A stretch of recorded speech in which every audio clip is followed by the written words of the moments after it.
saying that in all wars, those who die are those who do not deserve to die. A place like Banex, there are usually hangers on, porters, people who do menial jobs here and there, thieves, never do wells, they hang around such places. Some are there to simply steal from you. But we have a situation in which such thugs descended on soldiers. Now the management of Banex is expected to look for those guys, identify them, and then hand them over to the army. This is difficult. I understand where the army is coming from. We can't have a situation in which people will simply take the law into their hands and be attacking physically those who are paid to protect you and I. We can't have that situation. We must respect our armed forces. I've seen people not just wagging their fingers at policemen. I've seen them even push policemen. I've seen people struggle with policemen, trying to dispossess policemen of their weapons. And now you are trying to extend that to the army. I've always said that, look, there are some of the disrespect that you show to the police that you dare not show to soldiers. But this is what we have seen. Nigerians who believe in jungle justice, and we have to find a way to discourage them. We have to find a way. It makes no sense to beat up soldiers, no matter what it is that they have done. Soldiers have, the military has within its laws how to deal with aberrant soldiers. And we see them from time to time make examples of bad soldiers, and even officers. We've seen people who rose to the rank of Major General disgraced from the army after a court martial. Even in Plateau State, I was reading about some soldiers that were court-martialed the other day. Our armed forces deal decisively with the bad eggs within their ranks. But how many of the professions do that? How often do we see lawyers, even the journalists union, discipline their members who are guilty of aberrant behavior? So I detest the fact that they beat up those soldiers. And I can tell you that this is not an exaggeration. If any of those boys had a knife or a dagger, he would have stabbed one of those soldiers or both of them to death. If there was a tire, a disused tire in the vicinity of Banex, they would probably have gallanded those soldiers with it and set them ablaze. For what? So I hate jungle justice. But all I can do is appeal. I'm not going to sit here and abuse soldiers for locking up Banex. Never. I will never do that. All I can do is appeal that, look, collateral damage has happened. Collateral damage, in inverted commas, has happened. Look at Jumia and other businesses. That is where the bulk of the work their agents, their vendors get done. They are the ones who relate with these people, take phones to them and all that. You know, a lot of people buy their phones through Jumia. But they can't do that now because the place is locked up. People have lost billions of naira because the place has been locked up. And I doubt if the management can find those boys, because these are not your everyday guys. These are, yes, layabout people that don't know, even you can't determine where they will sleep on a given day. People live for the day. You understand what? And they live for the day. They are barely surviving. So if it's under the bridge that they can sleep, now they will sleep. The next day, they will find somewhere else. How do they get them? So the army has to strike a balance. Yes, you have made a point. And I agree with you that an example has to be made. But how much longer are you going to keep Banex shut, causing innocent traders who did not get involved in the whole fiasco extreme pain? I can only appeal to them to please open the market, temper justice with mercy. I'm sure the Chief of Army Staff is watching me, or he will eventually get to watch me. I was with him a little over a week ago. We were even cracking jokes. I said, it doesn't look like you will ever get fat in your life. And he said, people like you, Babajide, if we give you a parachute, it will not size you. You know, we are cracking a joke in the army headquarters inside the lift. So I know that he's a good man. He's a good man.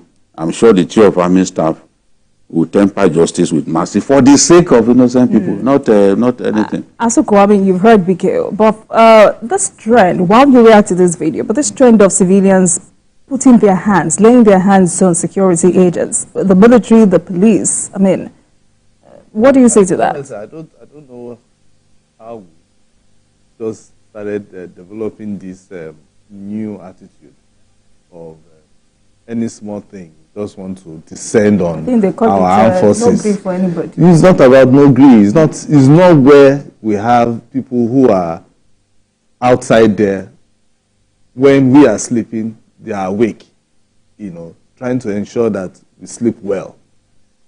Attacking the armed forces or even the police is I don't know where we got this culture, this attitude.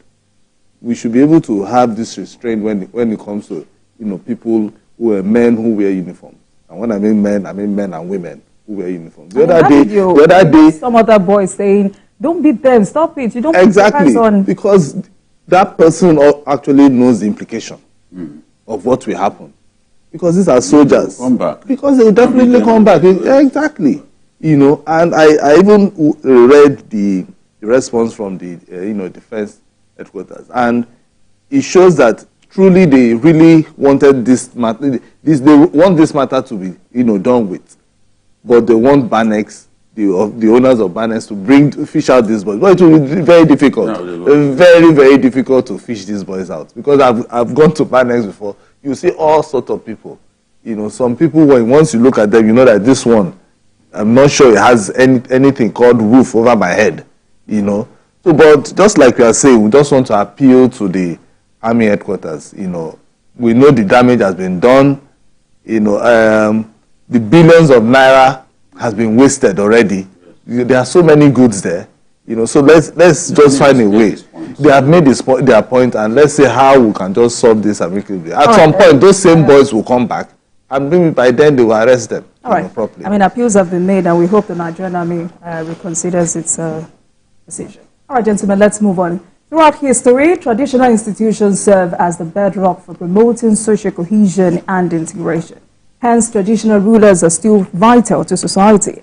The governor of Imo State and chairman of Southern Governors Forum, Hope Uzodimma, acknowledged that they promote peace, stability, and unity in the community. While hosting traditional leaders in Abuja, Governor Uzodimma urged them to continue to collaborate with the government as they are the symbols of national identity. He also advocates provision of constitutional rules for traditional rulers for better results. Let's share the story by TVC News. Happy to Lawal with you.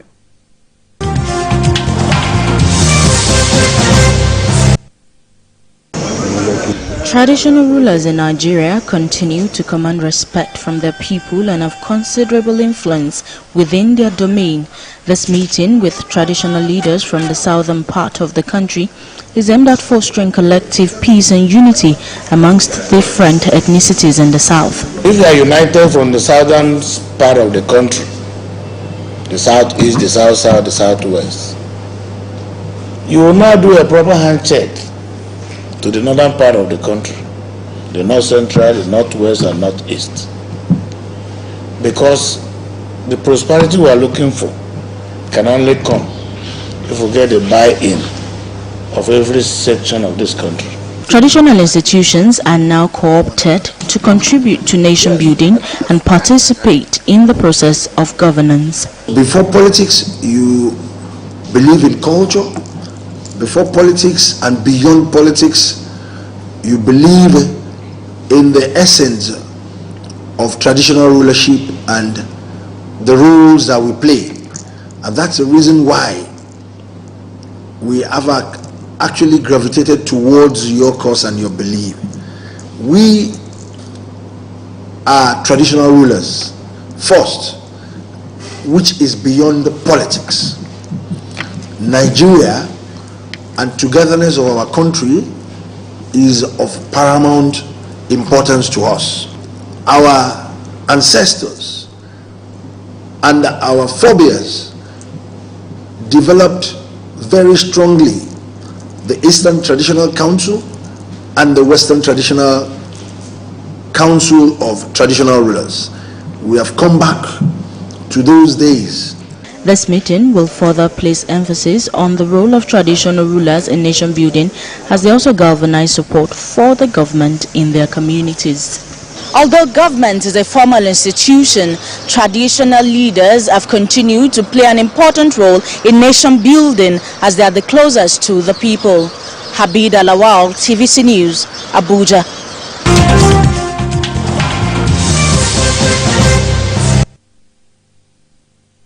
All right, then, gentlemen, I mean, it's interesting to hear a sitting governor call for this kind of meeting. At the time, some concerned stakeholders or some concerned Nigerians are asking for more recognition of our traditional institutions. Yes, it makes sense to give them more responsibilities, give them a definitive role in the Constitution, get them more involved, especially in the security of their domains. This was the case before. Traditional rulers were very powerful in the past. What changed, PKO? They were also excessive in the use of power. Today, those who experience what we call native authority police. Native authority police were directly under the control of traditional rulers. You will see that in some parts of northern Nigeria, many parts of northern Nigeria, prisons are located very close to palaces of kings, of emirs. And these emirs were so strong that once they pass judgment on you, they are sending you to prison located behind their house, behind their palaces. So they were excessive in the use of power. Some of them were also blatantly partisan. For example, some traditional rulers in northern Nigeria were heavily pro-NPC. And traditional rulers personally persecuted opposition elements like NEPU, headed by Aminu Kano in those days. Aminu Kano, Dambazao, Bello Ijumu, all of those pre-independence day popular politicians. So, after that era, the powers were taken away. When you hear of Jengeli tax, if you read history, you will have heard of there were riots against Jengeli, the taxes that emirs imposed. So there was a time when emirs were very preeminent in terms of the powers, the content of the powers that they had. But that era is gone. Try to interview Tanko Yakase about state police. I don't think he will allow you to finish talking about state police because he was a victim of state police as executed by traditional rulers. They don't want to hear it. Some of them went to jail. Some died. So, but now, those powers that they had are gone. And what people want now is for traditional rulers to be able to take control of the local matters, security, people coming into your domain. Who are they? You should be able to profile people. Yes. They should have structures in place that enables them to profile people and identify bad people. So that once bad people are identified, they shunt them aside and stop them from coming into the community and carrying out their nefarious activities. So I support giving them a definitive role in the Constitution, especially in the area of maintaining law and order, working with the recognized security apparatchik in their domains and helping to achieve peace. They will be able to do that. Some of them have background even in security. Look at the Sultan of Sokoto, for example, a retired army colonel.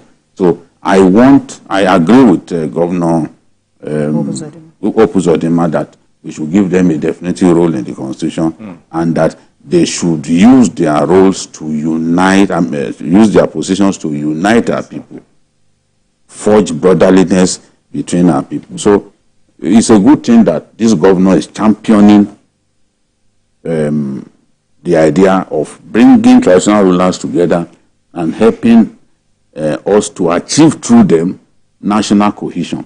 I think what he has done really makes sense, and I want to encourage him to even do more. Let's have more interactions with these people because they are influential and they are right. Asuko. Yeah, I think Governor Hope Uzodinma seems to see the importance, as in the importance of the traditional institution. I remember when he came in, he actually brought back the 15 traditional rulers that were rejected by the former governor, Emeka Ihedora. Those traditional were actually rejected, but he brought them back. And he was able to, harmonize them and bring them back into the system. So him bringing the southern traditional rulers together to see how they can foster, peace. That inclusion is very vital, because if you look at the South generally, we might think, don't have security challenges. We have. And the only set of people who can help mitigate this insecurity in whatever form are the traditional rulers, because they are very close to the people. They are the ones who know who and who is coming into their domain and who is not. Okay, I remember interviewing one traditional ruler in Ekpe, and the major thing is, I asked him his major challenge. He said it was insecurity, but that he has been able to create a small vigilante group, okay, that can always detect who is not staying in his domain, and then they will profile the person. So if at that level the person, that traditional is doing that, you understand that we need a broader thing, a broader perspective, as in giving them major roles. And in the Constitution, we are not saying give them plenty money or giving them, but give them that constitutional role whereby the traditional institution will be in the Constitution. So when we are talking about the executive, or the local government, we should be able to talk about the traditional institution and give them what they need to do. Because if you don't do that, this so-called insecurity, because insecurity starts from the local level before it boomerangs to become something that is a cancer. So if we can stop it from that local level, it won't be a big problem. So that is why we need them. The overall development of the country as well. Yes, of course. All right. Of course. Thank you very much. Let's move on. As the world gravitates towards cleaner energy solutions, Nigeria is striving not to be left behind. The Nigerian National Petroleum Company Limited, NNPCL, has taken a significant leap forward for the country by deploying electric charging points for vehicles at fuel stations. The NNPCL will also collaborate with other companies to manufacture more electric cars in the country. This development, which is in line with the federal government's net zero carbon targets by 2060, is expected to boost human and technology capacity of the country. PKO, looks like we're almost there. Yes, we've taken a good step, and I remember Sterling Bank trying to lead the push for cleaner energy by releasing electric vehicles to their patrons, by encouraging even women to drive electric tricycles. And they've actually kicked it off in states like Kano, for example. Some women were given those electric vehicles, and they now ride it courtesy of the bank. There are companies in Nigeria that are now assembling electric vehicles.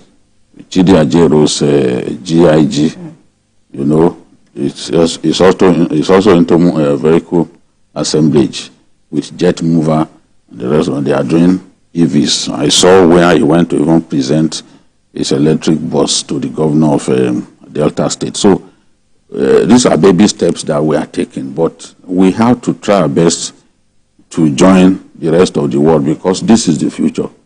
You look at China. China currently has no less than 13.1 million electric vehicles on its streets, whereas America has just a little over 3 million. China is the world leader in terms of the number of electric vehicles in use.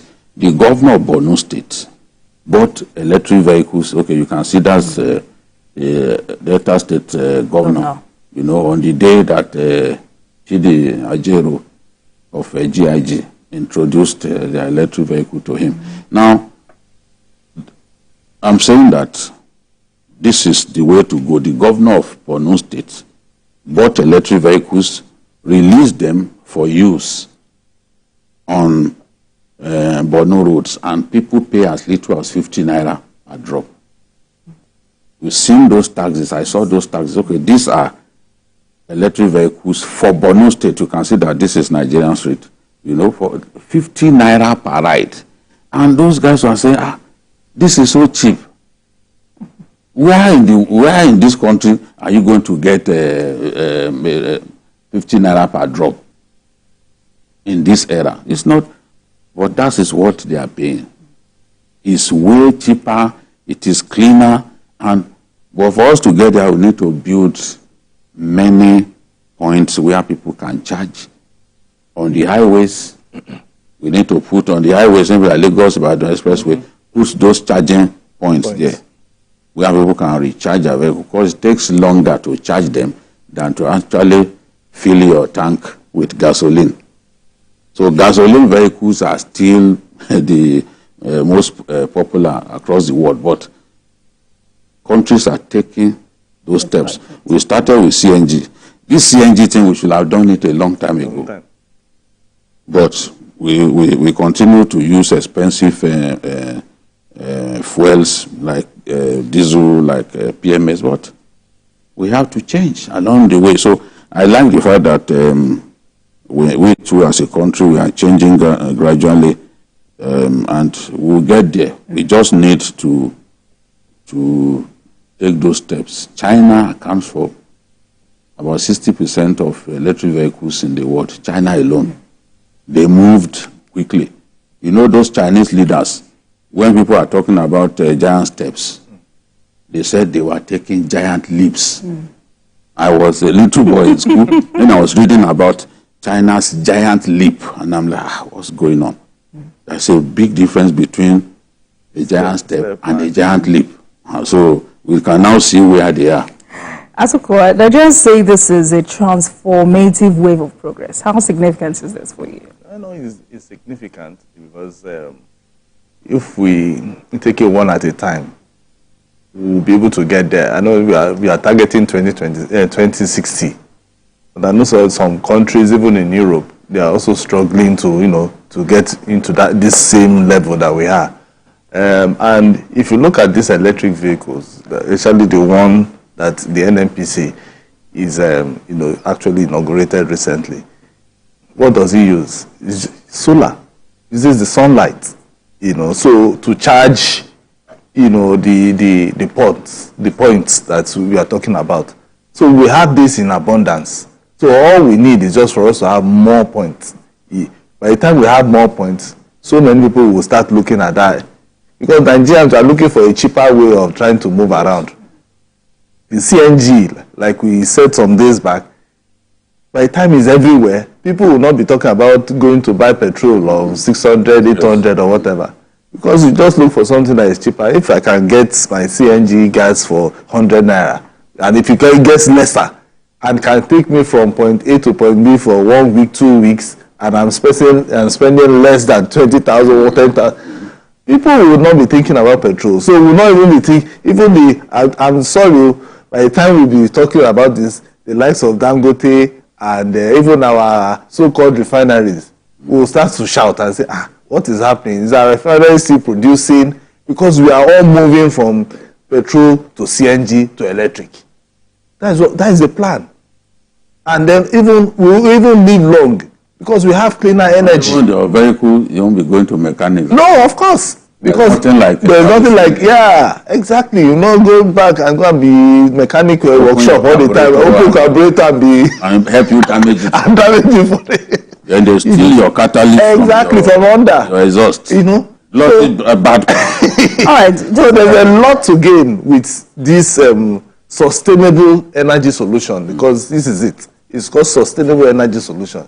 By the time we move from petrol, we are talking about electric vehicles, we are talking about CNG, you will see that things will just be moving in the country. And I'm so happy that the private sector is buying into this. Yes. They're investing heavily into it, and it makes a lot of sense. So on that, what level of accountability or commitment are you expecting from NNPC on this? No, 100%. It's one of the subsidiaries of NNPC that is taking this particular initiative. Energy Limited. Okay. So we are hoping that apart from this particular filling station that has taken, others will also buy into it. I know one time that I traveled abroad, and it was even in a hotel that had the conference. People just drive in, they put the points, maybe they go there, pay and all that. So at some point, when the private sector starts to buy into the initiative, hotels will also do. Supermarkets will also have points where people can go there. When once you park, you just recharge, and then you start moving. So Nigeria will be very sweet. You know, I am beginning to see a sweet Nigeria. You know, and it's coming. It's coming very soon, because we are really looking at how it's done over there, and we are trying to replicate it here, which is the essence of the whole thing. All right, let's move on. The legal travels of the immediate past governor of the Central Bank of Nigeria, CBN, Godwin Emefiele, have taken a dramatic turn. In a landmark ruling, a federal high court sitting in Lagos ordered an interim forfeiture of $4.9 million and 830.9 million naira properties linked to the embattled Emefiele. Justice Yoli Bugoro made the order after an ex parte application by the Economic and Financial Crimes Commission, EFCC. The case was adjourned to the 2nd of July for a motion for final forfeiture. BKO. It's the right thing to do if you're investigating someone and some monies are traced to him or linked to him, and you suspect that these are proceeds of crime. You apply to the court to let you seize those funds. The court will grant you the power of interim forfeiture.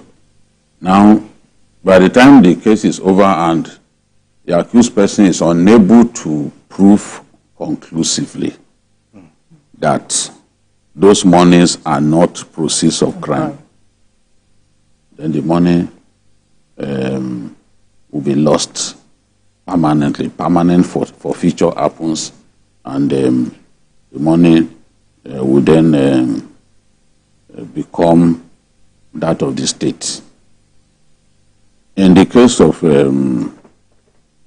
Emefiele, he has had to face 3 separate charges. They are not giving him any breather at all. As he's coming out of this court, he's entering another one, finding another reason to put him on trial in another court on a separate charge. It is looking like a desperate attempt to ensure that he does not escape.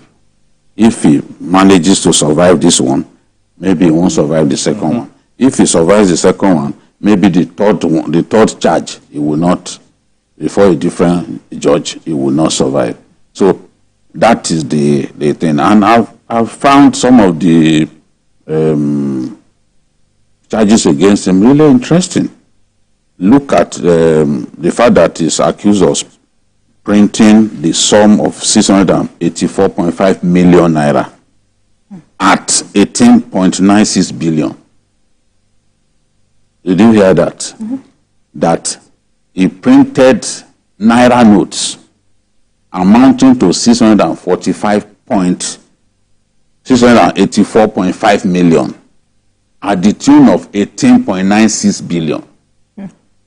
Is there any way anyone can explain that? That you wanted to print less than 700 million naira.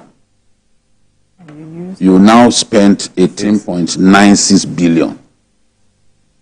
I don't know how anyone can defend that, but then the matter is in court. He was also accused of approving the withdrawal of 124.8 billion from the Consolidated Revenue Fund. He was accused of receiving bribes, so specifically, among others, of receiving bribe to the tune of $400,000 from Source Computer. Then he also illegally received funds from companies like NIPCO, Raja Punfab, and corruptly received 26,552,000 from NIPCO alone, and received 7,072,000 naira from Raja Punjab, and allocated $291 million without bid. So the EFCC has come up with all kinds of, they are trying to build a solid case against him. Definitely, we cannot leave the Emefiele era uninterrogated.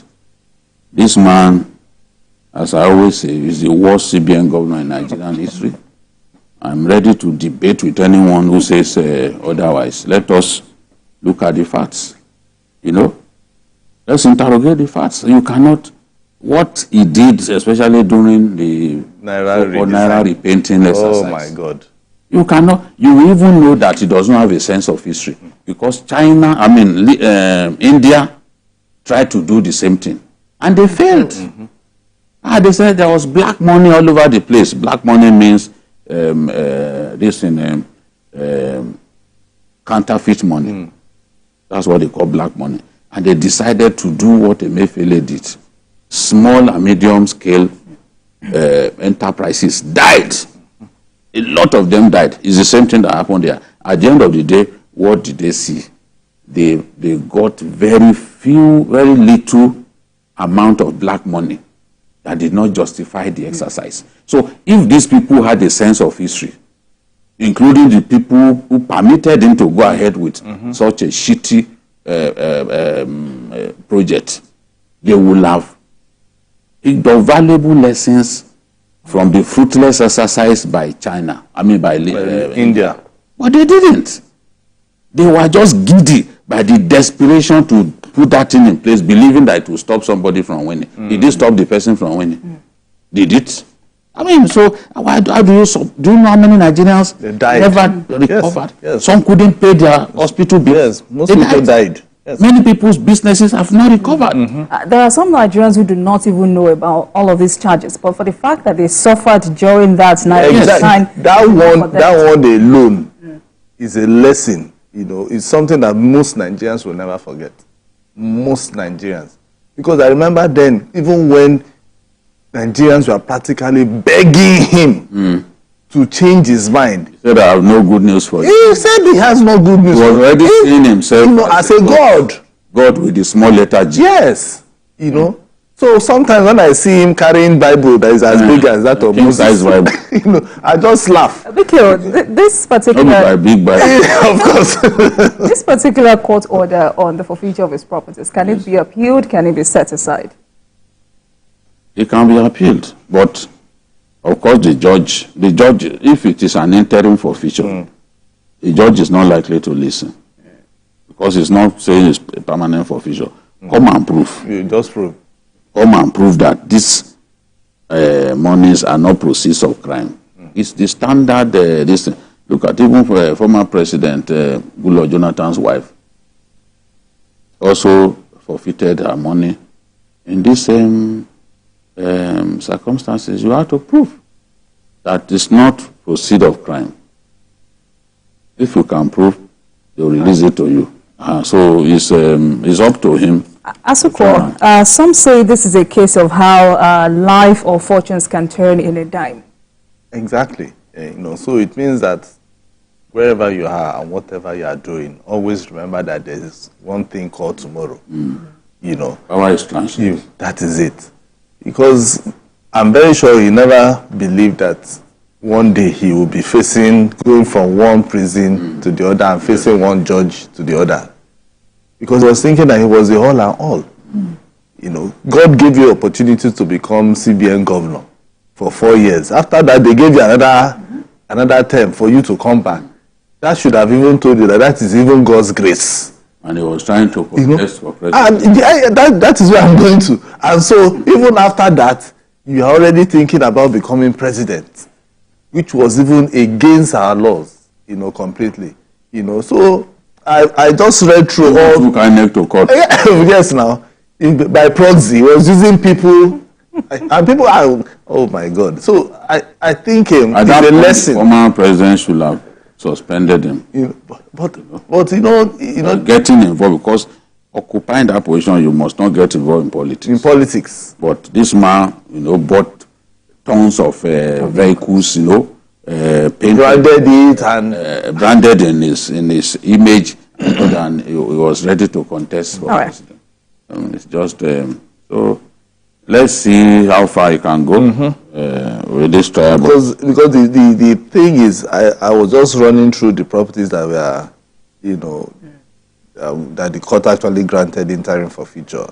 The numbers are too long, and I was just wondering, how many houses, if you compare your number of your age, and the number of years you will be living, how do you know that you will live long for you to even enjoy this thing? You see, but most people don't think of this. Public officers in Nigeria, when they are stealing, they don't have conscience. Imagine that they have 2 lifetimes. Imagine that they have 2 lifetimes, and that they will never even die. And some steal for their children, their grandchildren. You see, that is the most foolish thing about it.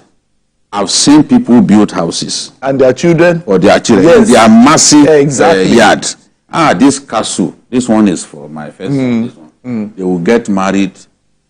Their wives will take them somewhere. Yeah. They won't use the house for one day. Yes. I've seen it. So won't even enter. You build giant palaces that in the end you will not even have the life or good health to enjoy. Your own children that you believe that they will have no time for it. Some of their wives will take them abroad. They will convince them, darling, let's go and settle down in Canada. Pronto. And that's it. They've gone. Those things that you built for them, rats, rodents, yes, they will take over. It shows that your thinking is shallow. Yes, you don't learn from others. Go around, you see in Abuja, you see people who have stolen. Abuja is the corruption capital of our country, not just the capital. You see them go to Asokoro and all those people. Oh my God. They've stolen money. They just build the house and then lock it up. They put AC. Everything complete. Nobody is occupying them. Complete. We need to come up with a law that permits government to take over those houses that these idiots have stolen, have built with stolen money. What is the meaning of that? We have a terrible housing deficit in our country. Meanwhile, there are houses of people living under the bridge and paying a fortune. Yes. And people have decided now to build houses that nobody is occupying. We must find a law that permits government to take over those buildings, at least, so that they will learn from it. All right, gentlemen, let's move on quickly. The war of words between the Bell laureate, Professor Wole Soyinka, and the vice presidential candidate of the Labour Party in the 2023 elections, Dati Baba Ahmed, has erupted again. Reacting to Professor Soyinka's criticism of Peter Obi, the presidential candidate of the party in the election is unfit to rule the country. Dati described the remarks as nothing short of distractions. He stated that Professor Soyinka should rather maintain his respect and dignity. Asuko, let me start with you. Is Professor Wole Soyinka's statement out of place? Well, from what we've been seeing in the past, since after the election, even before the election and after the election, his statement is not out of place. Okay, it's in that I won't say that he's not fit, because he might be physically fit. Yeah, okay, but from what the professor actually said, he has seen a lot of things, and this is not the first time he has been saying it. Personal interaction. Yes, and based on the fact that the man, Mr. Obi, has not been able to rein on his supporters when they were going overboard, it shows that he's not fit to rule Nigeria. And I think in that context, he was right. If you now want to say, based on constitution, does Mr. Obi has the right to contest to become president? Yes, he has the right. You understand? But if he's fit in this kind of a multi-ethnic society like Nigeria, whereby when his supporters are always attacking, abusing, saying all sorts of things, they don't even mind if the country, goes into chaos and there's violence in the country, and he has not been able to say, guys, calm down.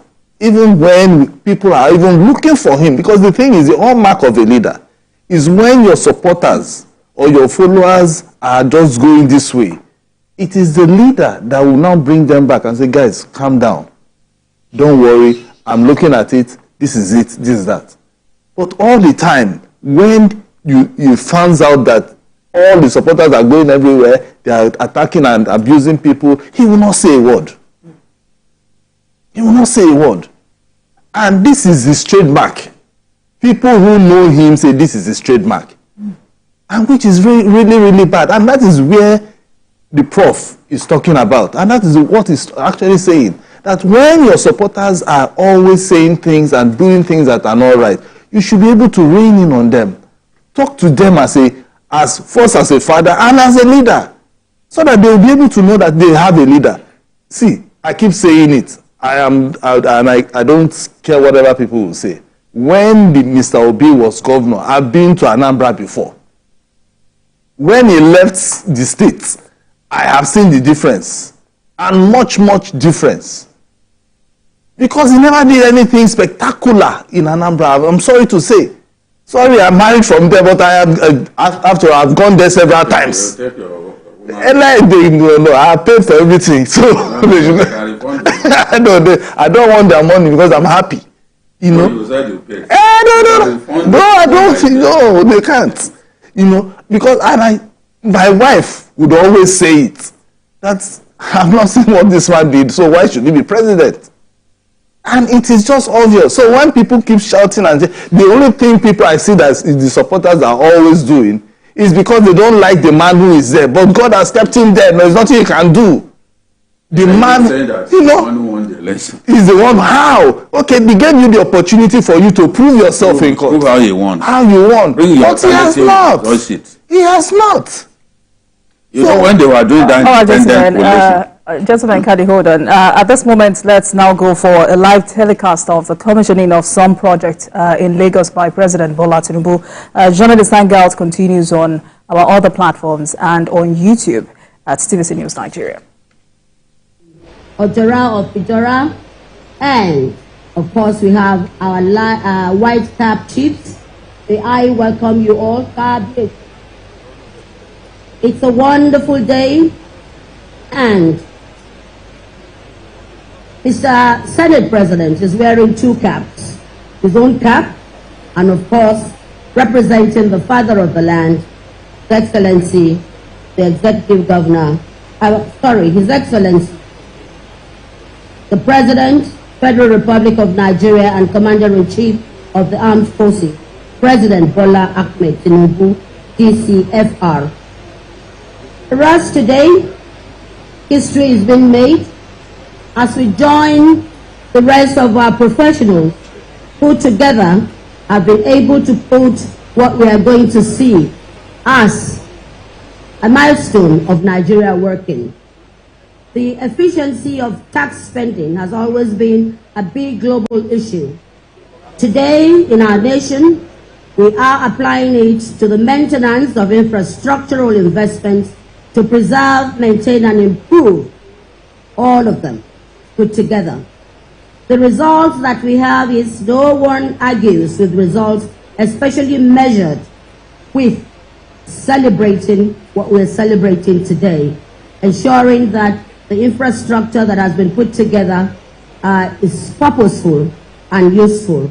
And because of this achievement, we're going to be very intent for the efforts that have been put into it and culminating into the output of all the deliveries that we shall see today. Evidence, I would say.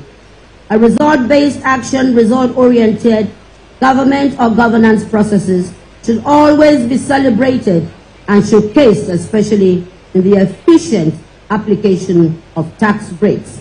And this is what today is demonstrating. Therefore, on behalf of all of us here, Your Excellencies all, the leaders, the traditional institution, can we please put our hands together, because Nigeria is working in the context of the renewed hope. I don't think that is loud enough. I thank you very much.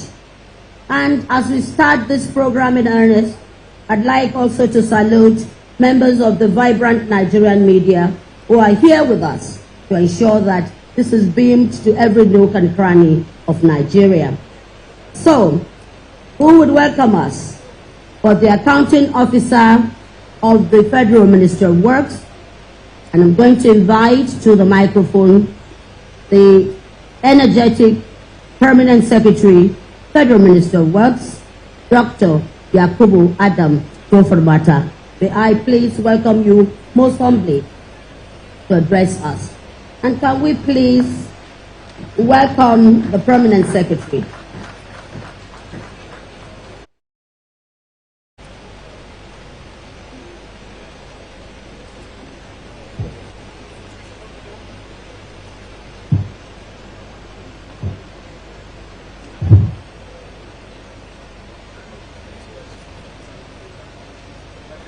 President and Commander-in-Chief, Federal Republic of Nigeria, President Bola Ahmed Tinubu, Jagaban of Nigeria, Babam Nigeria, and the father of modern Lagos, ably represented by our able distinguished Senator Akpabio, the President of the Senate of the Federal Republic of Nigeria, sir. Please permit me to stand on existing protocol, sir. It is indeed an honor and a privilege for me to give an address on the occasion of the commissioning ceremony of the reconstruction and rehabilitation of the Apapa Orosheki Ojota Expressway and the rehabilitation of the third mainland bridge. Mr. President, sir, you may wish to recollect that you gave us a marching order through the Honorable Minister of Works, Dr. Engineer David Weze Umahi, that all federal roads in Nigeria must work. As it stands, Mr. President, you may wish to know that standards has been set and there is no going back on these standards. What we are witnessing today is Nigeria working under the renewed hope agenda of this administration.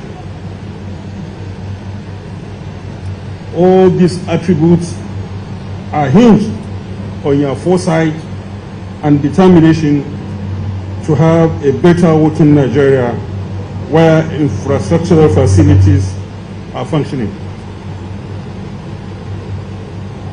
I would like Nigeria and Nigerians to know that the culture of impunity is gone under this present administration. Likewise, the culture of doing business is dead. I would like to use this opportunity to report my Honorable Minister. I'm reporting him. Engineer Dr. David Umahi, in my presence, and this is not something that does not go out because he keeps quiet. So this is an opportunity to report him directly to you, Mr. President. On Abuja-Kano Road, in my presence, he renegotiated the price of that project and saved Nigeria 640 billion naira. And that is on one project, Abuja-Kano. On the second Niger Bridge, which I also happened to be there, he also renegotiated the price, phase 1 and phase 2, and the contractors agreed and saved Nigeria another 300 billion naira.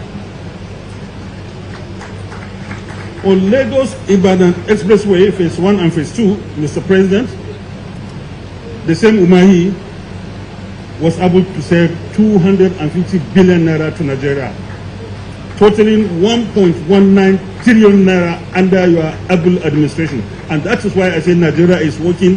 The era of impunity is gone. The era of corruption is dead. Mr. President, thank you very much for having a minister in that ministry that knows what he's doing, an engineer with impeccable character.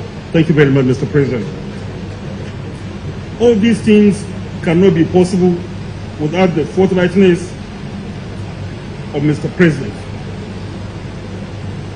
I wish to inform that Mr. President has directed that the Abuja-Kano Road must be completed in the next 1 year for the benefit of Nigeria applying that road. And we have taken the task, and we are assuring you, Mr. President, that Abuja-Kano Road must be completed and be working in the next 1 year. And likewise, other federal road projects across the country. I want to also inform that the Abuja, Kefi, Makodi, all 2x2 in Enugu is almost at the verge of completion. All in 1 year of this administration. May I please kindly request all of us to give outstanding ovation to Mr. President for his diligence, please. It is my prayer that God Almighty continue to enrich your wisdom, Mr. President, and strengthen you as you continue to lead us to the promised land. Thank you so very much for listening, and God bless Nigeria.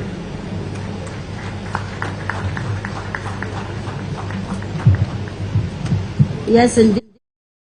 And thank you, the Permanent Secretary. Shall we please applaud him one more time?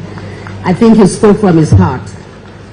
At this moment, I'd like to call on His Excellency, the Lagos State Executive Governor, ably represented by the Deputy, to address us. Your Excellency.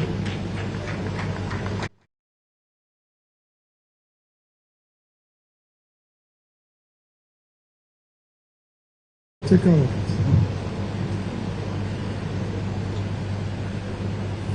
The President, Commander-in-Chief of the Armed Forces of the Federal Republic of Nigeria, His Excellency Bola Ahmed Tinubu, GCFR, ably represented here by the Senate President, His Excellency Senator Godswill Akpabio. Thank you, sir.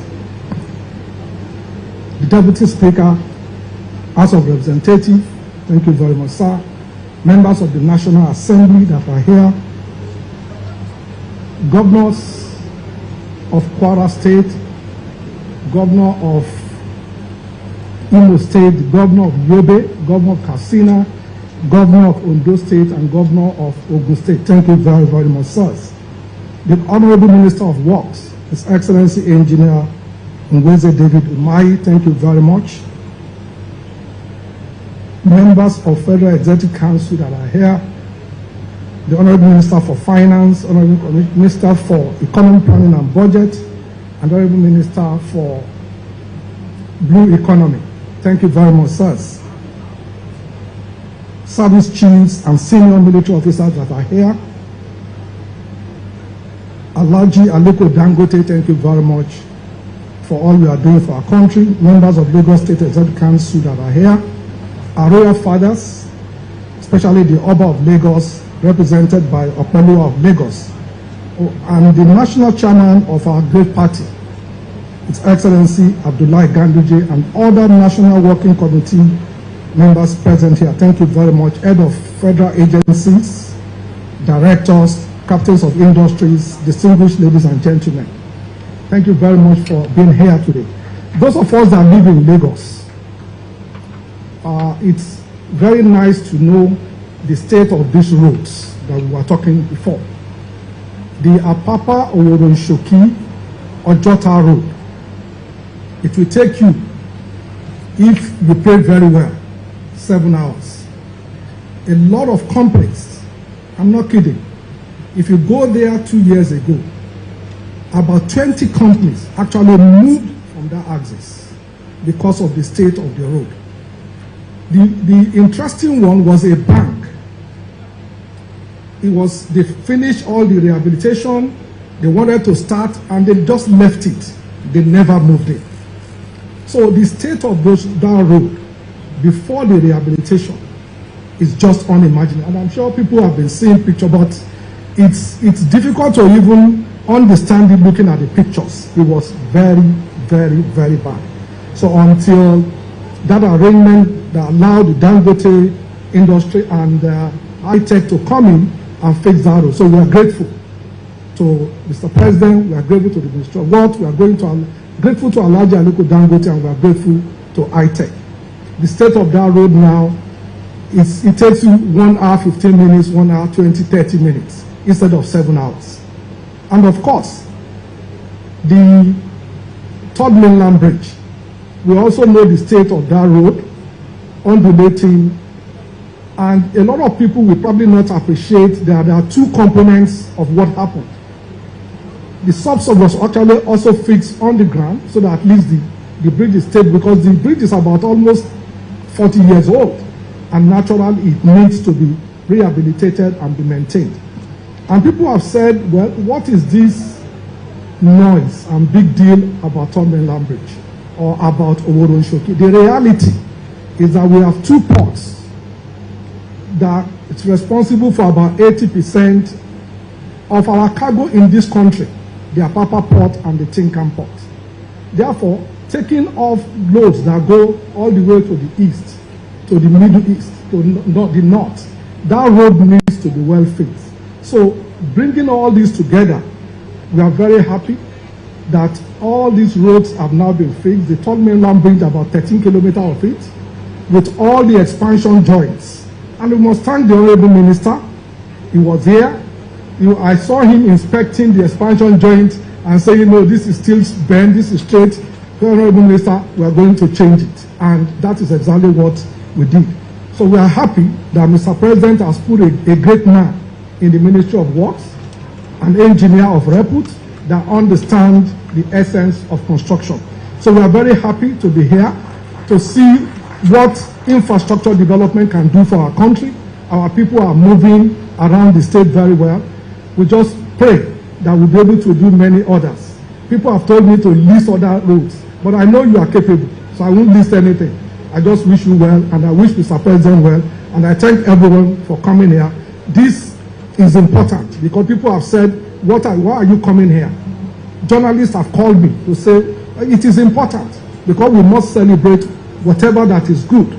If we are very happy to criticize what is bad, then when something is good, we must do it. So we thank you, and may God bless the Federal Republic of Nigeria. Thank you very much.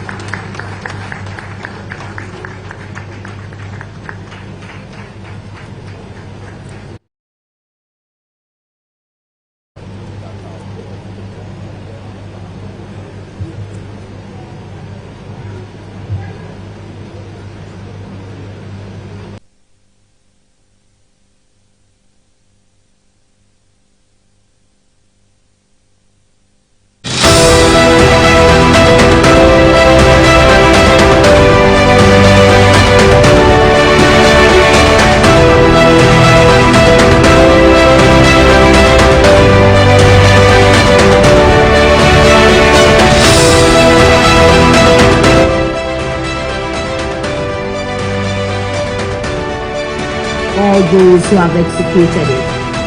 We are moving on and we are going straight.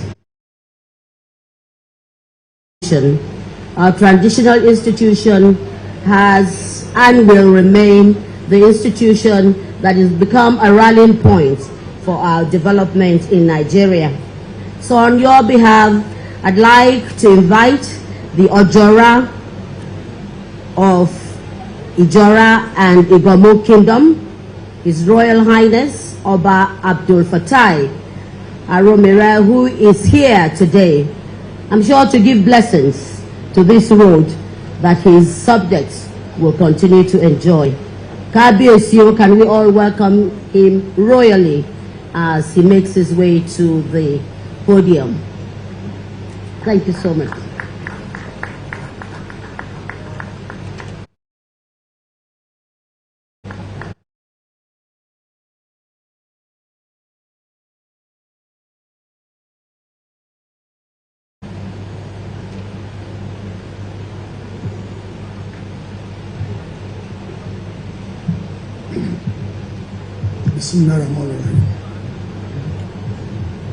His Excellency,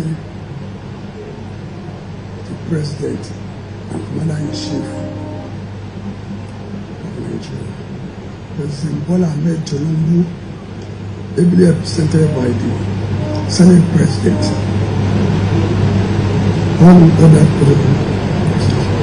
Where on Wednesday, the nation and the other leaders and chiefs in Lagos State, we say a big thank you to Mr. President.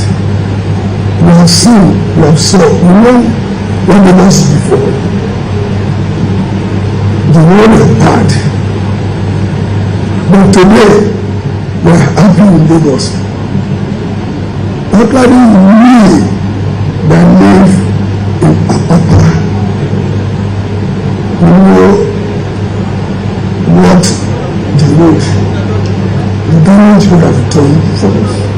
But today, we can go freely anywhere in Lagos. And so to say this, not only Lagos State, the whole Nigeria, we have witnessed what's going on in Nigeria. We say a big thank you to Mr. President, the government team, with his family, his cabinet. What we do is to thank Alaji Dangote. It's my tenant. I appreciate you, sir. Thank you, sir. The government is wonderful. Thank you.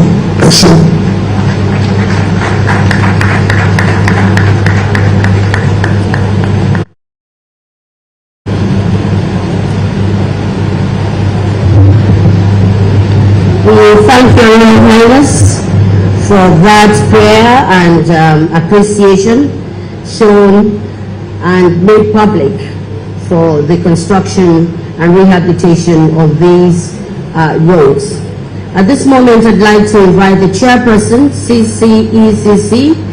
They are the contractors who actually worked on the Third Mainland Bridge. The chairperson of CCECC, okay, is coming up, and thank you very much.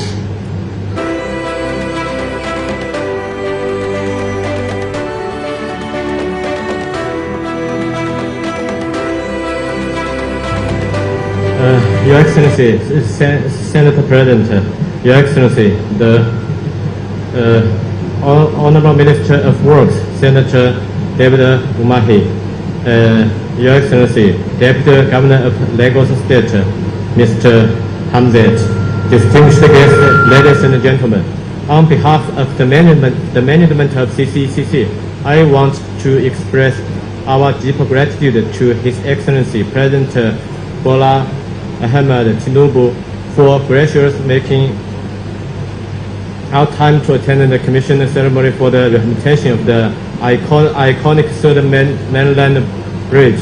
As we know, the Third Mainland Bridge is a vital link between the Lagos Island and mainland. Upon receiving the award letter, we immediately mobilized and worked day and night to minimize the traffic disruptions Our willingness underscores our dedication to the project's success and confidence in our ability to deliver good results with quality and efficiency. As the guests may also know that CCECC has been operating in Nigeria since 1981, and we have contributed many projects ranging from railways, highways, airports, real estate to free trade zone to Nigeria's infrastructure development. As always, we are actively responding to and supporting to Mr. President's call for renewed hope for Nigeria, which has been instrumental in driving projects like this. Our gratitude also goes to the Honorable Minister, Senator Engineer David Uhama, for his proactivity, and the Governor and Deputy for your unwavering support. Furthermore, I want to thank the people of Lagos for their patience and support throughout this rehabilitation process. Let's celebrate this achievement as a symbol of our collective progress and determination. Together, we are building a bright, more connected future for Lagos and for Nigeria. CCECC is always ready to deliver more excellent projects, and we are eager to participate in more public infrastructure construction in this great land of Nigeria. All the best wishes to you. Thank you very much. Thank you. We thank you very much. At this moment, I'm going to call on our own that we're very proud of. His name is synonymous with development in the industrial sector, in the health sector, in food security, name it, that's what he stands for. And what gives us great pride is the fact he's a Nigerian product for Nigerians. On your behalf, Your Excellency's own very distinguished ladies and gentlemen, welcome with me, Aliko Dangote, DCON.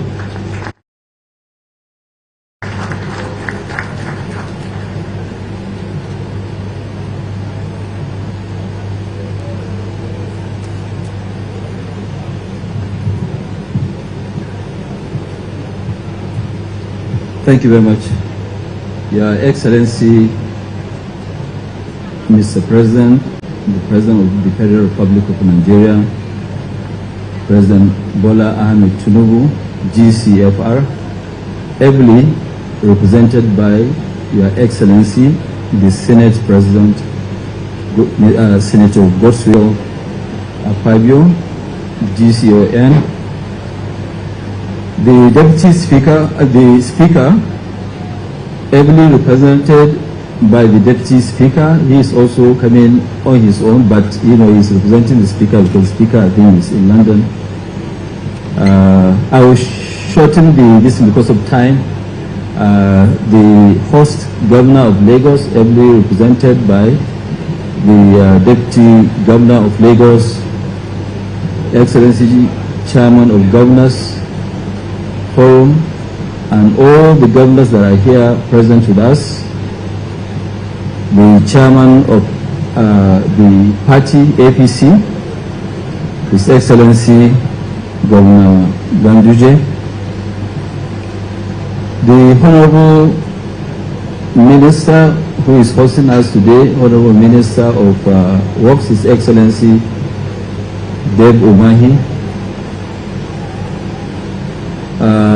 Honorable members of the National Assembly that are here with us, Honorable Ministers that are here with us,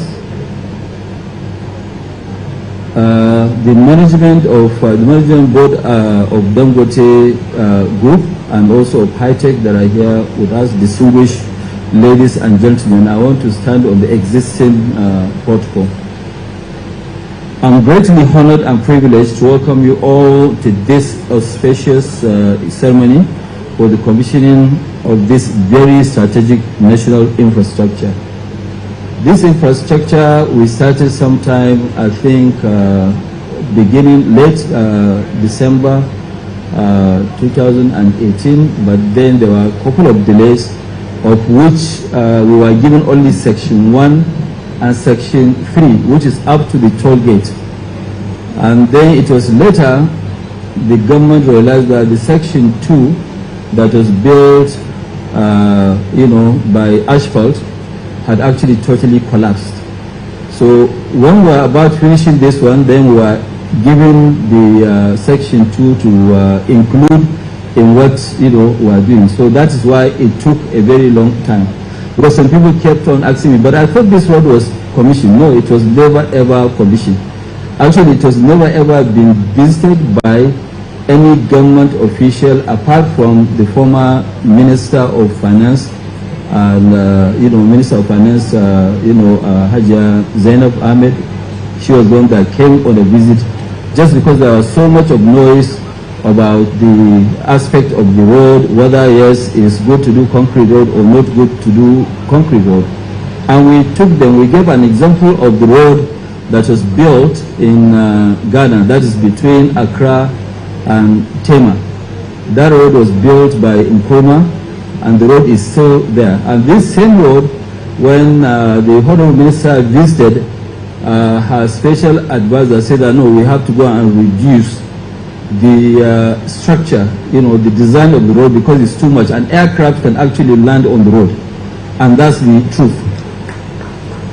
So really, this occasion marks a significant step in the journey towards transforming Nigeria's infrastructure landscape.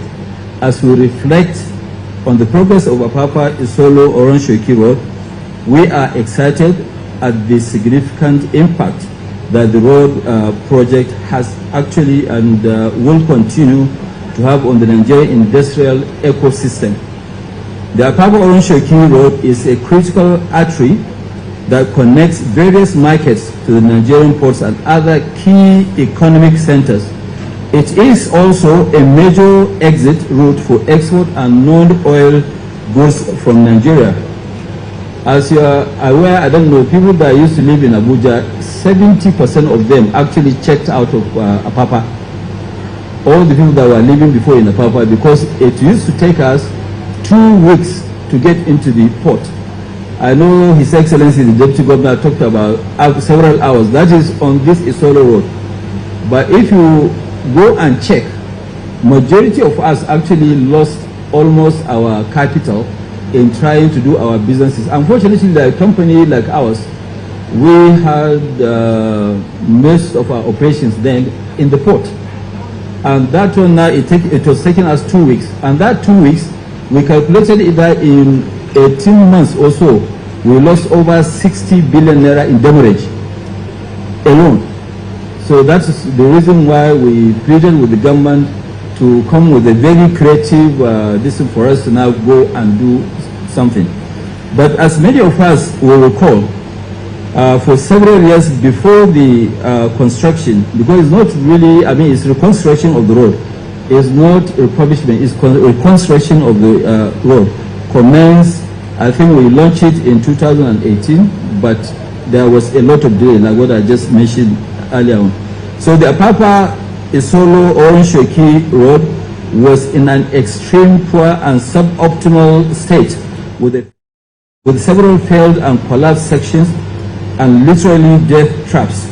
This severely hampered the evacuation of goods and restricted access to markets, paralyzing the shipping and manufacturing industries and disrupting supply chain across the entire economic landscape.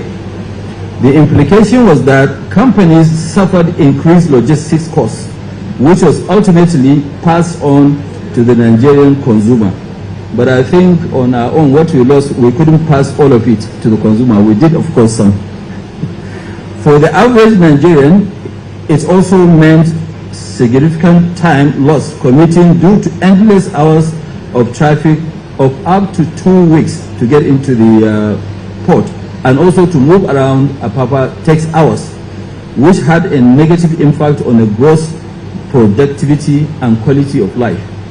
This project is a great example of a positive impact that can be achieved when the public collaborates with the private sector. utilizing the visionary framework of the Executive Order 007, Road Infrastructure Development and Refurbishment Investment Tax Credit Scheme. The Dangote Group, as a participant, has been able to mobilize capital for the complete reconstruction of the entire 37 kilometers length of Apapa Orange Shoki Road and its expansion to 10 lanes. If you notice that we have 2 service lanes, 3 main lanes, then a divider, and almost 4 drainages on the road. So that actually makes this road a great road. And I'm sure when the Senate President will go and take off the flag on behalf of His Excellency the President, I would like you to look down, Your Excellency, and see the quality of what you have on the ground. So it will eliminate a lot of, because there's a lot of noise on this tax credit, concrete road, so I think it's better that we look at it, and time will tell. In the next 20 years, you'll come back by the grace of God and see that this road is still intact. So this innovative public-private partnership framework has enabled government to provide a vital infrastructure service without going through several budget cycles involving invariable delays in projects delivery and inevitable cost escalations. The scheme also permits recouping of project costs at a modest return on investment by participating private partners, thus enabling government to deploy its resources to other uses while providing investment opportunities for the business partners. The Apapa Orange Shoki Road will be a catalyst for economic development, creating employment opportunities during and after construction. It has also permitted accumulation of experience in building concrete roads across Nigeria. Indeed, given huge cost savings achieved in this project vis-a-vis Nigerian road terrain, it is recommended that the Federal Ministry of Works give serious consideration to stipulating replacement of Nigeria's asphalt roads network with easier to build and maintain concrete roads with 100% local inputs. The road infrastructure projects are good for the economy. Roads provide access to local communities across the country, leading to increased trade, both domestic and international, allowing for the efficient operations of manufacturing, retail, labor, and housing markets with multiplier effects across other chains, including services and urban renewal. Concrete roads are by their very nature built to last and eliminate challenges of conventional asphalt roads projects. If you remember, 100% of asphalt that we use in Nigeria is being imported. It's not a local something. So anytime when there's escalation of exchange rate, contractors will come back for escalation, which is normal. So the road also adds an aesthetic appeal to the area, creating a more conducive environment for business activities. The Dangote Group consider it a great privilege to have the opportunity to partner with the federal government of Nigeria under your leadership, Mr. President, in these transformative efforts, reaffirming our commitment to national development and prosperity. While we appreciate the opportunity to participate in this project, we recognize the need to improve the framework to allow its applications to the development of other infrastructure projects on a viable and sustainable basis. It is imperative that the scheme should be revisited to make it a more viable for the private participants. And that's why when you look at it, really, I think apart from us, Dangote, NNPC, Energy, I don't think if there's any private company that has started yet.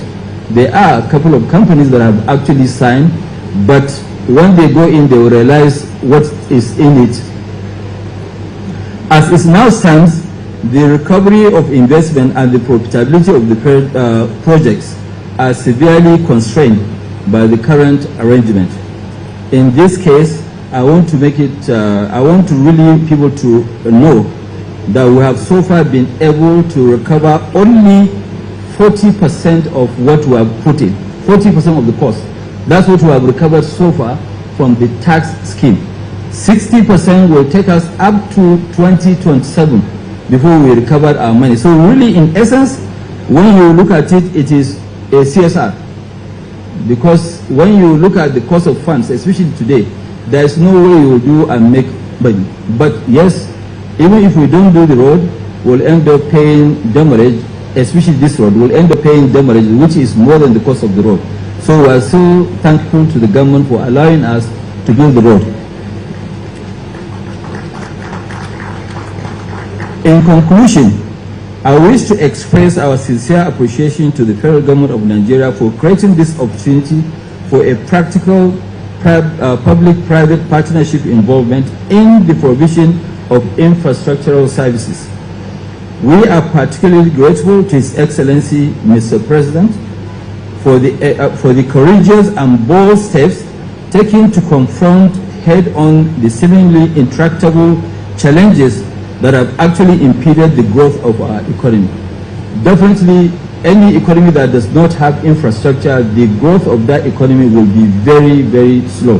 So we thank Mr. President for focusing on infrastructure, especially roads.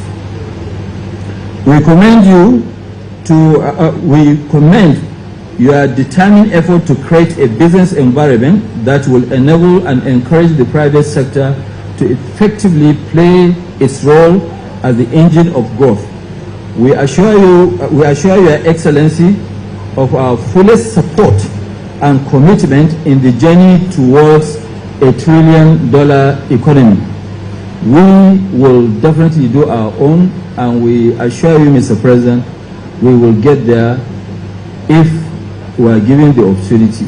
All the businesses will definitely contribute to make sure that Nigeria gets to that $1 trillion mark. It is possible. When myself, I think during President Obasanjo, we went to Vietnam. Actually, the hotel in Vietnam was actually, I couldn't sleep. It was full of mosquitoes. But yesterday, I was discussing with the president of ADB Bank, and he told me that yes, the government of Vietnam announced that their export of last year was actually $208 billion, of which majority of it was food.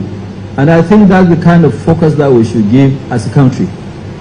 I must also extend our deep appreciation to His Excellency, the Governor of Lagos, and the good people of Lagos State for their patience and forbearance during the construction period.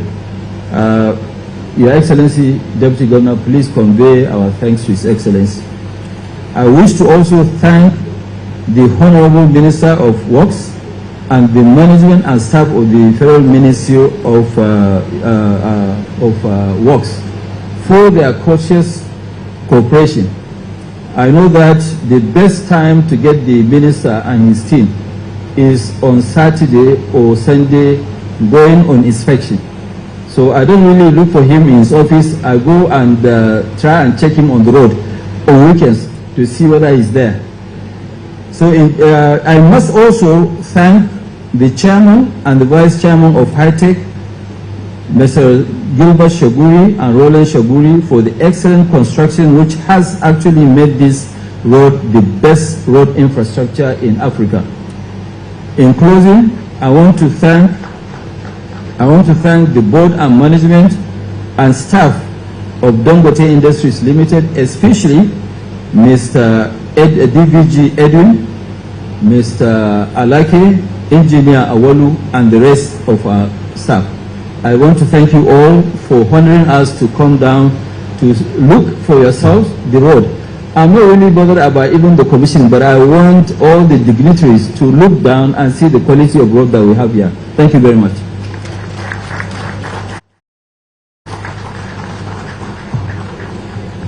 Can we please put our hands together for him? That's not enough.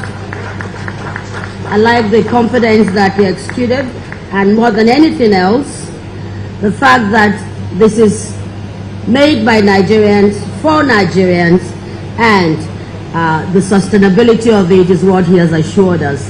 Thank you very much, Brother Aliko Dangote. This is what we expect. Like General Basanjo will say, give me 10 Aliko Dangotes and I'll move the country.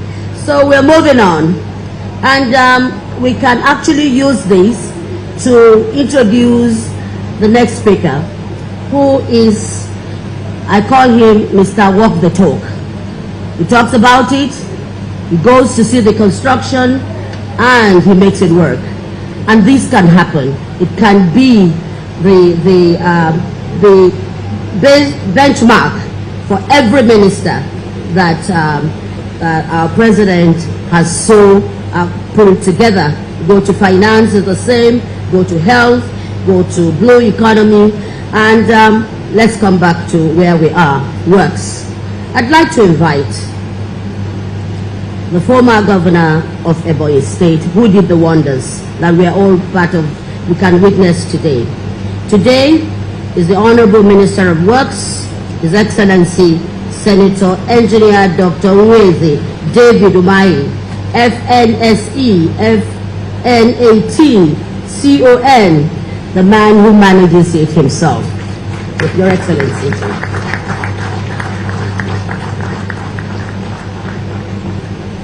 Your Excellency, dear President Asiwaju Bola Ahmed Tinubu, JCFR, President and Commander-in-Chief of the Armed Forces of the Federal Republic of Nigeria, here represented by my brother and leader and in-law, His Excellency, the President of Senate, Senator Koswe Akpabio. Let me recognize the Deputy Speaker, who is both representing the Speaker and of course himself too, having been invited. Your Excellency, the Governor of Lagos State, a dear host and a very good host, here represented by my colleague, the engineer, the Deputy Governor of Lagos State, Your Excellency, the National Chairman of our party, our dear Excellency Ganduje.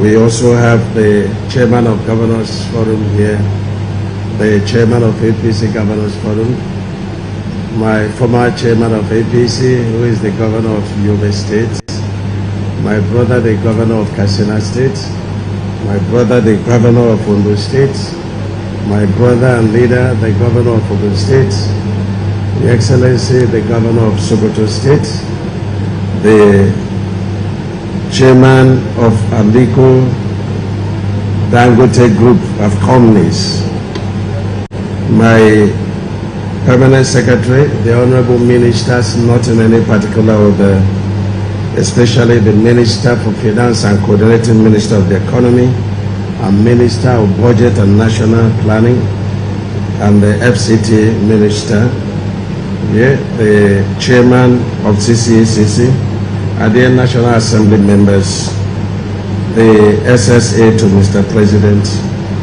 my dear brothers and sisters, pardon me if I've missed the protocol. Let me first thank Mr. President for finding it convenient to be in Lagos to do a number of road commissioning and also flag off of a number of his legacy projects. I'm sorry, dear senators are here, especially senators from Lagos and the leader of the House of Representatives. Sorry for the mix-up. Let me announce that because we have another function also very important at the Ahmad Bello Way, Mr. President decided to split the function so that the Senate President will do the function of physically commissioning this completed Apapa Oworo-Shoki to Ojota Road, which is 36 kilometers by 10 lanes, and then also virtually commission the rehabilitated Tomeland Bridge with additional bridge architecture that are also deployed. Let me say that the Apapa Oshodi Oworo-Shoki to Ojota Road with concrete pavement was started by the administration of President Buhari, and they completed in 2024 under the renewed Hope Agenda administration using the road tax credit. I will not go into the merits of this road, but I was in Lagos. I'm also in Lagosian, and I can't describe the state of the road before this reconstruction better than what Alhaji Aliko did, and of course the Deputy Governor of Lagos State. But I know I was once trapped in that hold up for more than 8 hours. 8 hours, no movement. And that was a very terrible moment, because we were all trying to go and catch a flight. And you can imagine the loss, but that loss cannot be compared to what Aliko lost by the reason of that bad road. And so today, we have not just a reconstructed road, but we have a road built on concrete, reinforced concrete. And I want Nigerians to take that technology. It's not just a main road, it's a road that is built to last for more than 50 to 100 years. And if you look at the road, I'm not sure that you admit any kind of asphalt works in your place, because you cannot be sure on the durability of the asphalt road.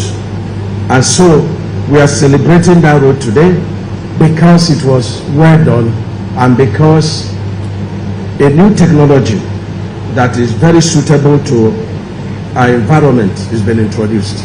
One thing that we don't also know is that we are bound to earn a lot of tax credit, because the rate of heat emission by the reason of the use of concrete road is quite very low compared to that asphalt. And the climate change policy is such that we earn tax credits by the reason of that. There are so many advantages on the use of concrete. But the truth is that when we came on board, the cost of bitumen, which is used in making asphalt, was 650,000. As at January this year, it rose to 1.1 million per ton. As at yesterday, it rose to 1.4 million per ton. And of course, Alhaji Aliko said it's normal to come for variation, but it's not normal for Ministry of Works. So for us, it's a fight. And that's why we want our contractors to migrate to concrete road technology, which they have been fighting, but they have also not agreed that they will not be coming for variation, which is a huge problem for us. So today, the Apapa Oworo-Shoki Ojota is fully completed, and we also deployed solar light, which is another milestone in claiming tax credit. And so we're very happy, and we commend Mr. President. Let me say something, that the concrete technology did not start in my state, but I can say that our state was the first in 1950 to do concrete road at the famous Niger Sea. But the person that brought concrete road to bear is still President Bola Ahmed Tinubu. When he used that technology, many of us do not know that interlocking concrete ties is also another form of concrete road. And he deployed it massively. A lot of them are still there even when he has left office, in all the VI roads. And this is very wonderful to know. So let me commend the Dangote Group very, very highly. I don't want to go into the politics of tax credits, but I believe in tax credits. And I'm happy that our two headmasters are here, the Minister for Finance and Coordinating Minister of the Economy and Budget Planning. I saw them clapping, which means that they are bought into the concrete road tax credit. I'm very happy to see that. And I insist that we have to run the numbers, and so that we can publicly debate the merits and demerits of road tax credit, if it has to be done and done properly like we did here. And I must commend the high-tech company for a very beautiful job. I think they should be, no any other one can compete when it comes to reinforced concrete technology. And so the partnership with Aliko Dangote, where all the cements are supplied, I saw them at the coastal road. We're going to talk about it. We designed for 275 millimeter thick, but are doing for 285. I told them I would not pay for the extra, but I think it's because Aliko is supplying all the cement. That's why they are giving us extra. So I want to thank them too much and very highly for their commitment in development of this country. And to the Third Mainland Bridge, which we are going to commission virtually, it's not just a rehabilitation. We did quite more than rehabilitation. All the expansion joints had given way, and they transmitted load directly to the bearing, and the bearing under now gave way. So, and the giving way of the bearing was that some of the sections, the slabs deflected. We will come to that. And so we had to replace all the expansion joints like the Deputy Governor of Lagos noted, and we also noticed that over the years, that project was initiated and started by the Shehu Shagari administration in 1976, and then the last section completed by the Babangida administration in 1980. And 34 years running, all the maintenance given to that bridge is only on the surface. And what kind of surface was being done is to load, asphalt on top of the existing asphalt. And that created a lot of super elevation and a lot of potholes on the bridge, resulting to also increase deflection. Today, we had to mill out the entire dead load of it, which is between 6 inches and 12 inches. We milled them completely out with the ingenuity of CCECC. And I'm sure they're very happy, but it was worth for them to start without money. But today they're happy because of the good job they did. And so we removed the dead load. And that bridge was designed to have 2 inches dead load of asphalt, and that's what we deployed. And then we changed all the expansion joints, and then we also deployed solar lights.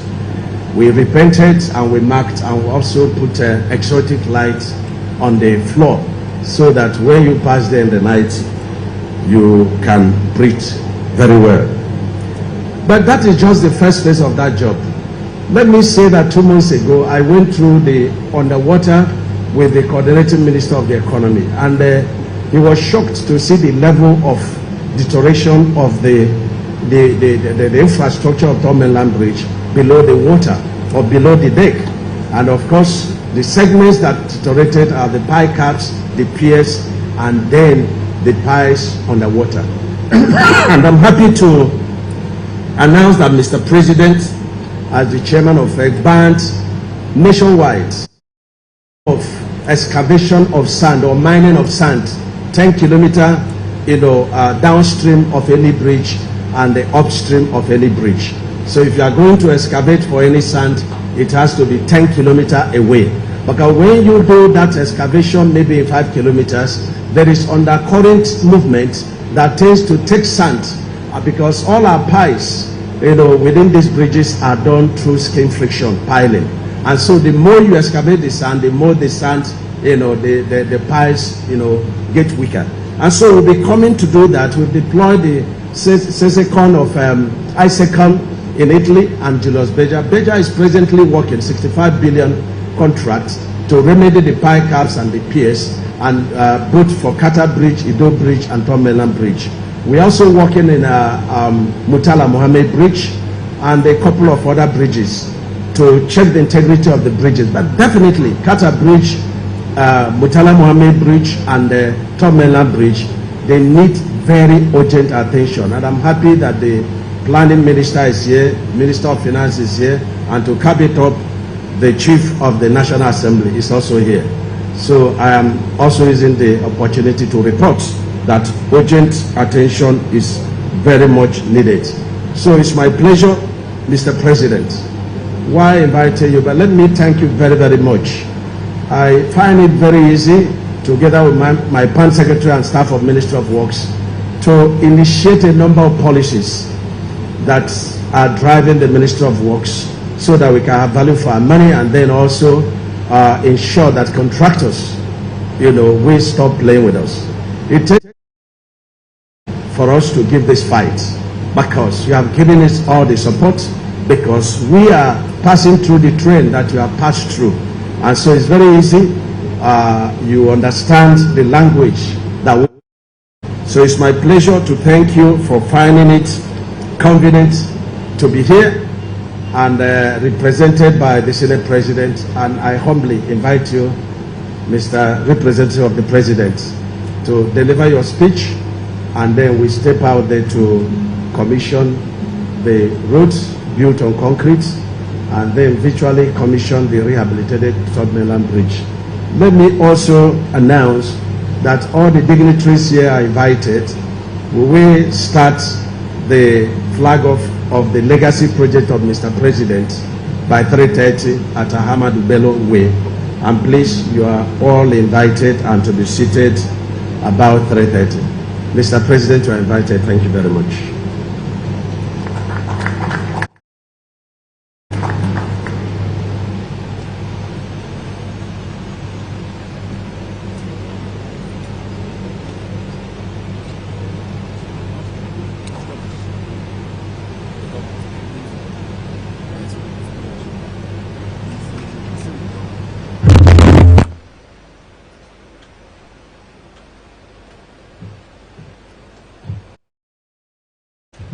Please be seated.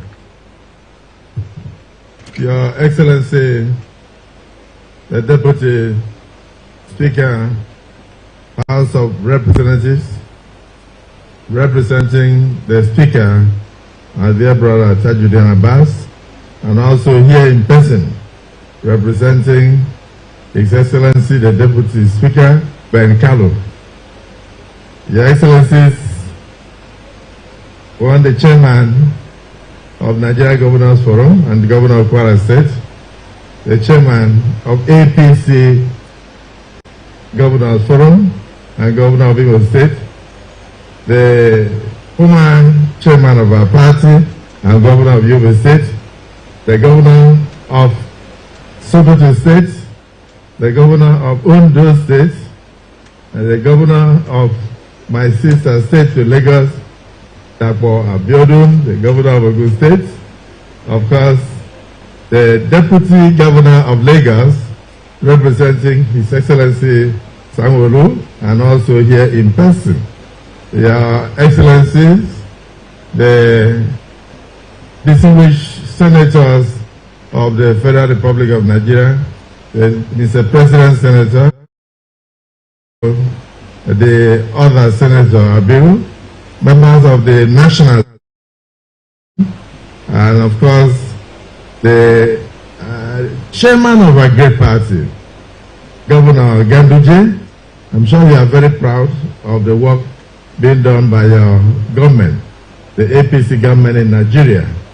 The other governors who are represented here, my brother, the former Prime Minister of Guinea-Bissau and his delegation, the leader of the House, and of course the leaders of the National Assembly in general, the honorable ministers, starting with the coordinating minister of the economy and Minister of Finance, Walaidu, and of course my brother, the Minister of Blue Economy, the Minister of National Planning, the Minister of Special Duties, and of course the baby of the administration. And we decided to loan him from the National Assembly, from the Senate, to go and represent us, and he's representing us well. Governor Devo Mahi, doing what he knows how to do best. Infrastructure, infrastructure, infrastructure. The other ministers, the man that I refer to as Mr. Hope, the man that to the private sector in Africa, the #1 private sector man in Africa, Aliko Dangote. You are #1 in the whole of Africa. Even this initiative came because of your suffering. That is why this initiative came, this public-private partnership that has worked and produced results today. May Almighty Allah continue to keep you and protect you for us. Amen. Your Royal Majesties, the KBACs who are here in their numbers, the YCAP chiefs of Lagos and beyond, the other ministers of the Federal Republic of Nigeria, distinguished invited guests, and of course the technology giants, Dangote Group, as well as High Tech, and of course ECC Construction Company, and all others. It's a great privilege for me to be here today to witness this momentous occasion, an occasion of what I may regard as a drive-through. Some people may not want us to use the word commissioning, as the Deputy Governor of Lagos State pointed out.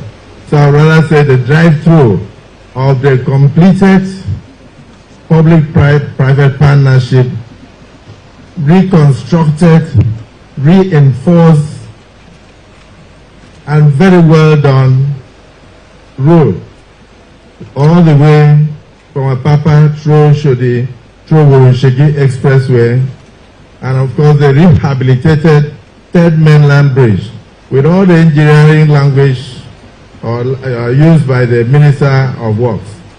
This for me is a great feat by any standards. Yes, from here we will join Mr. President as he flags off the coastal route, about 700 kilometers, all the way from Lagos through to Calabar, all for Nigeria. And also the other roads that we are going to commission virtually.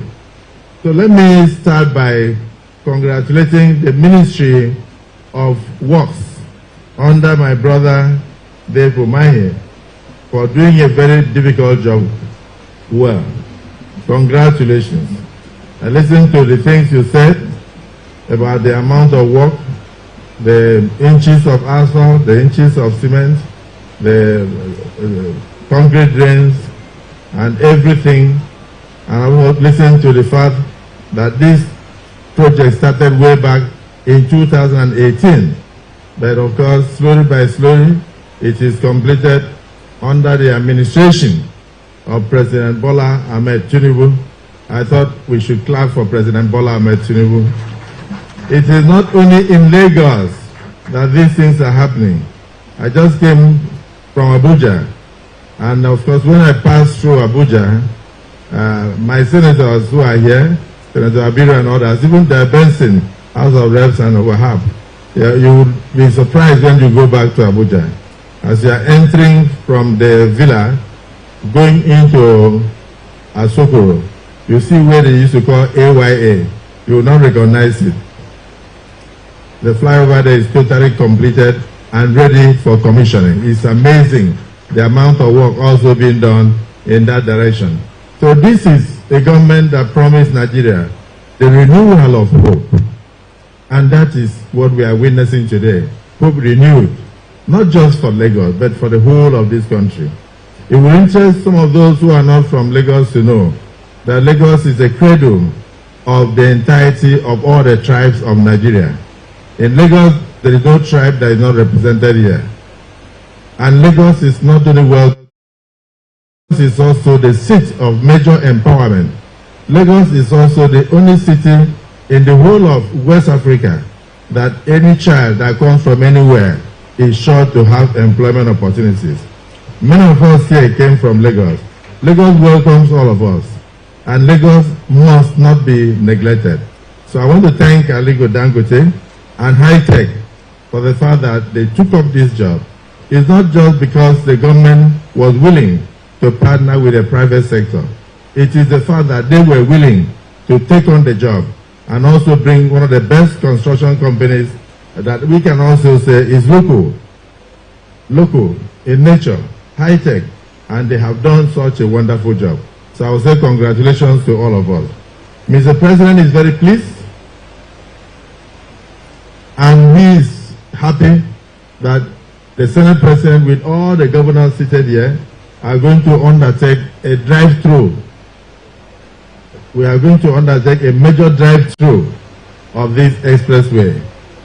I also have personal experience of this Apapa Oshodi Uworonchoge. I have been hours. So what I'm saying now is like the 10th wonder of the world. So we must congratulate ourselves as Nigerians. Then the third mainland bridge is brimming. I listened to the minister. It is now that I can understand actually the nature of work being done there. Well, not just the aspect of the asphalt, not but the major concrete work as well as the iron work, the rods under the ground that you had to do in order to protect that bridge for the next 50 years. So I will say congratulations to the ministry. Nothing to add than to say yes, this is just the beginning of the renewed hope agenda of Mr. President. And I must thank the governors for keying into the President's agenda. Almost all the APC governors are performing wonders in their various states with meager resources. So I must thank them. They are here and they will invite us one after the other to come down to their states and also commission projects.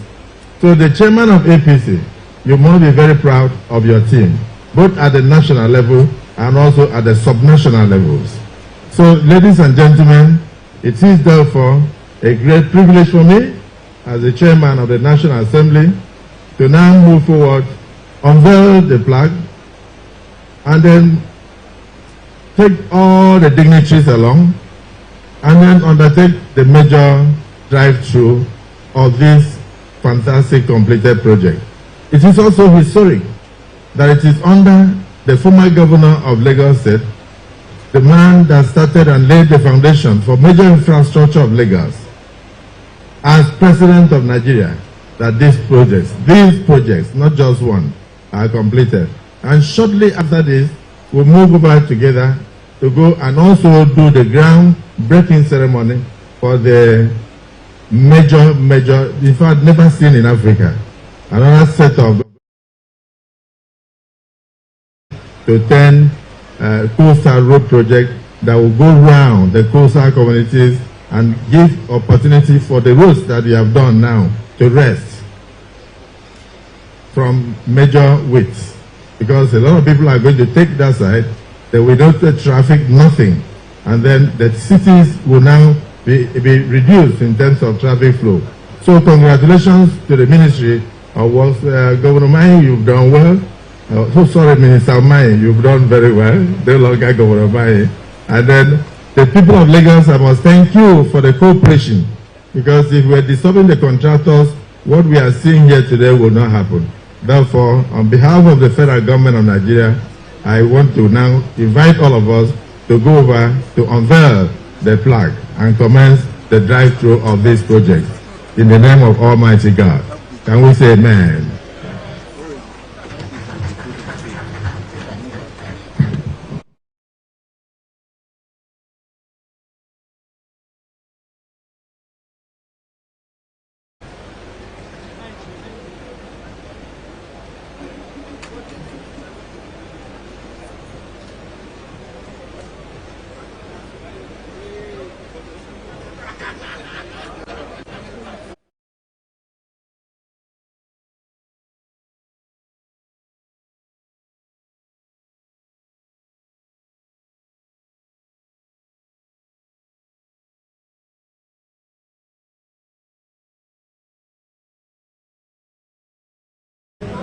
Very, very distinguished ladies and gentlemen, our royal fathers. May I please request that you make way for our royal fathers to be part of this ceremony.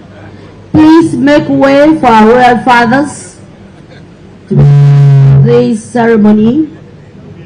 We thank you all. The rest of us will remain here. This is carried out outside.